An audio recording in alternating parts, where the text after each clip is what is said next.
Hello guys, તો હું છું અત્યારે પરબ મંદિર અને આ છે પરબ મંદિરનો પરિસર. જુઓ તમે, છે ને એકદમ હરિયાળી હરિયાળી. જો કેટલી બધી જગ્યાએ નાળિયેરી છે. જો એકદમ મનને ઠંડક મળે છે, એકદમ શાંતિ મળે છે મનને.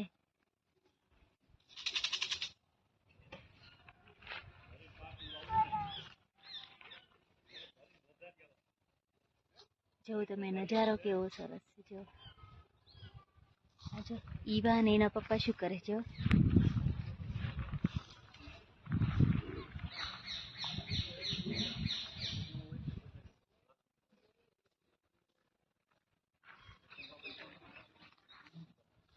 એકદમ મનને શાંતિ મળે છે.